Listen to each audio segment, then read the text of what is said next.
Tom Vasel, and today I want to talk to you about why I love Balderdash. Now on a Dice Tower, we often talk about lots of different games, new games, exciting games that come out. We often talk about games with lots of moving pieces and parts. But I think it's important to talk about great games that have caused so much enjoyment over the years, and Balderdash is one of them. Balderdash was designed in 1984 by Laura Robinson and Paul Toyne. It was actually from Canada Board Games, eventually making its way to the Games Gang, and then to Hasbro, and then jumping from that toy giant to Mattel, and it sold over 15 million copies worldwide. Now, it's based on a public domain game, Fictionary. And sometimes people will argue and debate and say, well, I can just play Fictionary words with dictionary. Sure, you can, but you know what? It's very annoying to do that, and it's nice to have the whole thing in a prepackaged game, and they did a really good job with this. Balderdash is a game in which you have a word you might never ever have heard of, like kavakavolabaga. And so someone will say kavakalakaboga, and everyone will write down a definition for that word. And the person who reads the word, everyone writes down the real definition, you mix them up, and everyone votes on which definition they think is the correct one. And if you get the correct one, you get points, and if people pick yours, you get points. So you're trying to make a definition that is reasonable and yet not the correct one, or sometimes you do know the answer. Now, the game itself is hilarious. It really is, because these words are words that no one ever knows. Every once in a while you'll run across one that you might know, but for the most part, you probably don't know what these words are, and so you'll write something down. And the answers that people vote for, and sometimes the answers people write, can get crazy silly. Now, Balderdash has been split into different versions. There's a Junior Balderdash, a Bible Balderdash, and then Beyond Balderdash, which added different categories. And instead of there just being words, now there was, here's a person, what's this person known for? Here's a date, what happened on that date? Here's an acronym, tell us what these letters stand for. Here's a movie probably no one's ever seen. What's a short summary of the plot of that movie? Or here are laws, it's in Illinois, it's illegal to do what after 7 p.m. or whatever, really obscure laws. Now, all these categories were introduced in Beyond Balderdash except for laws, and to the point where now if you go out and buy the current version of Balderdash, you have these categories in it. Beyond Balderdash just became Balderdash, and that's where they added the laws one into there, and I think they dropped people or dates. They dropped one of those two from the game. I love Balderdash because of the laughter. And really, we could stop the video right here. I love it because it's funny. It is a game that just makes us laugh and laugh and laugh. And that brings me to my second point, is I'm not ever sure that Balderdash is ever a game. Or at least many times the people I play with.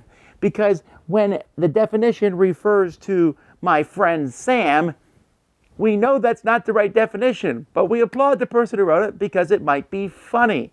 And so as the game goes by, you will find that the game can devolve. In fact, when me and my brothers and sisters played it as kids, pretty soon it was very obvious what the correct definition was because it was the only one that wasn't quite as funny as the others. Although sometimes you are surprised because the actual answer is silly and weird too. And so as you play it, you'll find that it gets more and more fun the weirder and sillier you are, and it's a game just like some on TV, where the points don't matter. This game has given me so many memories. I used to watch my parents play Balderdash as a kid with their friends and the laughter that was played. And then me and my brothers and sisters would play it as we got older, and we would laugh. And I still fondly remember a decade ago at my sister's wedding when we all sat down, all the Vasel children, and played Balderdash. And it was just one great moment where we made reference after reference after reference, and everybody had a fantastic and good time.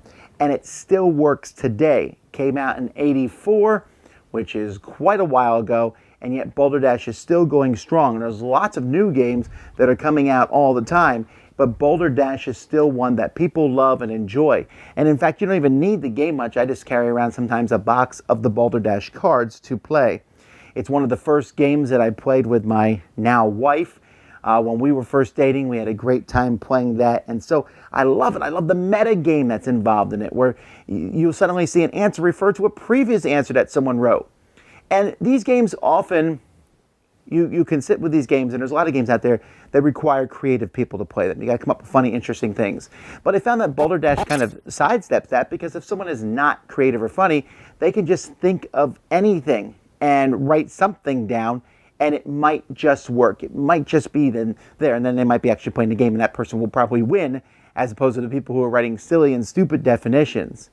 And some people don't like when people write silly and stupid definitions, but they still enjoy the game. And honestly, the fact is, I think this game just meets all the different criteria. For me, I want to sit down and have a blast and laugh about an answer and fall out of my chair laughing so hard, which has happened many, many times in Balderdash. It's also really easy to find. It's all over the place in thrift stores, and even so you can buy a new version of it for a very inexpensive price. So what's not to like about this? Easily one of my top 5 party games of all time. Easily a game that has provided me with more memories than most games have. I can remember very specific moments in my life where I played this game and how much fun it is. I remember very specific moments in those games. I still remember one time the word sprung, and everyone wrote all these weird definitions, and it was the past tense of spring, and everyone laughed at that because it was so obvious, but it was correct. Things like that come back, and any game that brings such a smile to your face is just by nature fantastic. Highly recommend it from me, Balderdash. Thanks so much for watching the Dice Tower videos. Find more great videos and reviews, as well as our top-rated audio podcast at Dicetower.com. You can also find other great shows at Dicetowernetwork.com. I'm Eric Summerer, and you've been watching The Dice Tower. The Dice Tower is sponsored by Cool Stuff Inc., where you can find great games for great prices.